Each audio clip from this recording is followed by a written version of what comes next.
We're back. Our guest on this segment is Eileen Bradshaw with the Community Food Bank of Eastern Oklahoma.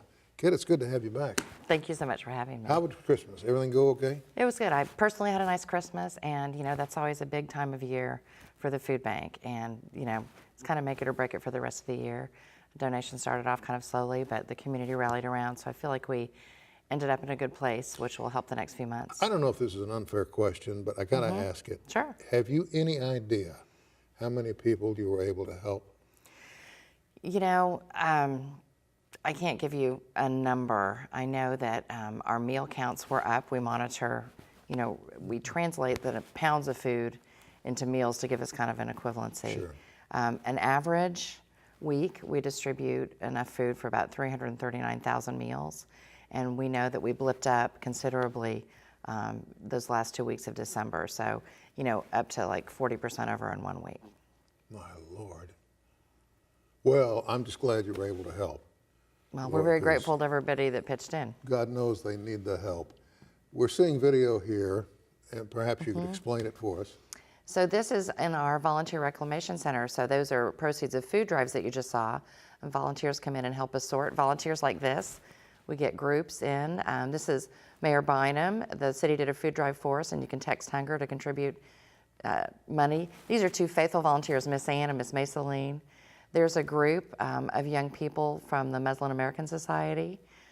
There is a recipient of one of our Thanksgiving dinners that people can take home and heat up and eat with their families. 2 more volunteers.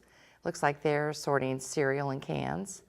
And that is folks lined up at our senior servings distribution. So you were comfortable then with the amount of food you had going into Christmas?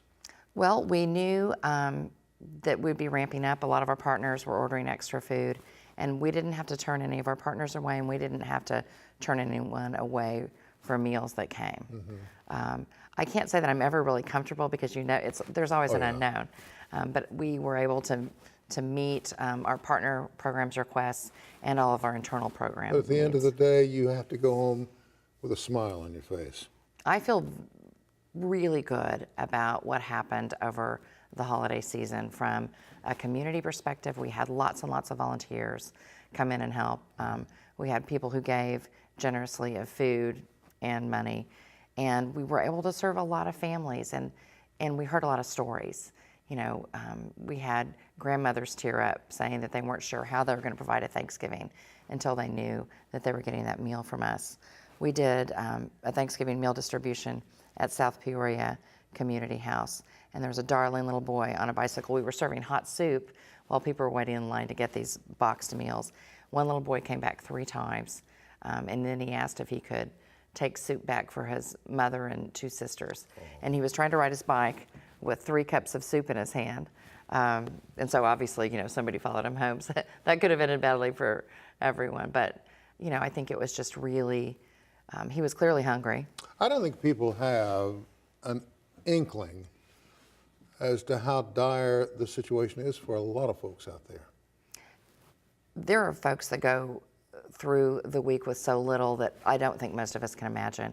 Before I came, I was reading about a mother that talked about having 69 cents left on her debit card, $12 on her SNAP card, and there was a week left of the month, and how she was going to make that happen. She talked about having enough pancake mix to make 1 generous pancake and have to serve 2 children with that. Clearly, she wasn't able to eat.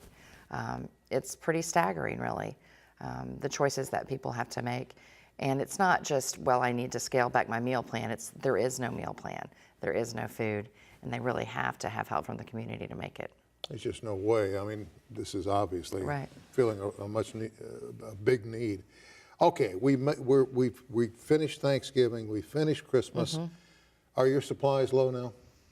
Not at the moment, but we know that we're like retail. We have to live off of what's happened in the last 30 to 45 days for the next several months.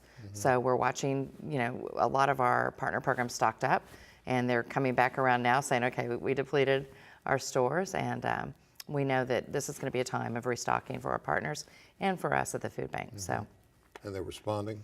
Yes, yeah. We're, it always levels off a little bit after the holidays. People kind of come out in a big rush, and we understand that. So we kind of carefully meet mete out what we've got for now. Is there any way of knowing, and this, again, is another one of those unfair questions, are there folks that come to you later and say, you know, had it not been for you, we would not have made it, and now we want to help? Does that happen? Absolutely. We have that happen all the time. We have it happen on a kind of current scale. You know, I have my credit card for work says the food bank, and I was shopping at a local grocery store for some supplies that we didn't have. And the cashier kind of filled up and said, you know, I went through a bad divorce and I wasn't getting child support, and it was before I had this job, and we would not have made it if it weren't for the food bank. And she said, you know, I try to give back $10 off of every paycheck to the food bank because I know there's somebody else out there in my same situation. She even talked about the fear that she would lose her children because she wasn't able to feed them, and it wasn't neglect, it was economics. And she talked about the pantry program in her neighborhood that really helped her through that time, and how, you know, grateful she was to that pantry program and the food bank. And then we have people that make very large, substantial gifts, sometimes out of the blue, and I had the chance to talk to one of those donors. And I said, if you don't mind me asking, you know, we've never met before, this is an incredible gift, what motivated that? And they talk about the fact that, you know, the food bank helped them when they were young adults and with small children. Now this person is an incredibly successful business person, and they wanted to pay it forward. They're like, if they hadn't been helped at that time, probably would have had to drop out of school, wouldn't have been able to complete the education, which has enabled this economic rise, and they've never forgotten it. We have one company in town, they want to remain anonymous, but they send in $2,000 every month, which is a huge gift, and it's because they were motivated by their own childhood experiences of not having. And now that they do, they want to pay it for somebody else. And it goes a long way. That's 8,000 meals every month. I got to tell you, one of the most disturbing and disappointing things I was made aware of, maybe 2 years ago, the number of children who get free meals at school because it's the only meal they're going to get that day. That happens in so many households. Not just in Claremore, but in Tulsa, in every town. I don't think there's a community in Oklahoma that's immune to that, probably not in the country. But I know in Oklahoma, we rank very high on the national list of kids who are eligible for free and reduced lunch. And you're exactly right. For many of them, it is, if it's lunch, it may be the only meal that they do get. More schools, that's why we're urging more schools to do universal breakfast in the classroom, so that there's not, you don't have to raise your hand and say, I'm hungry. And you know, we're seeing some school districts take that up, and that at least ensures that these kids are getting 2 meals. Eileen, let's say we got about a minute. Okay. So let's use it wisely. Somebody wants to volunteer. Somebody wants to give money. Somebody wants to do something with your organization. What do they do? You can call me, 918-585-2800, Eileen Bradshaw. You can go to okfoodbank.org as our website, or you can email me, ebradshaw@okfoodbank.org. You can come with us to Hunger Action Day, you can volunteer, you can make a gift, or you can just talk about other ways to help. But you're easy to find. I am easy to find, and I'm happy to talk. Eileen, thank you, dear. Thank you so much. We really appreciate it. All the heck and back.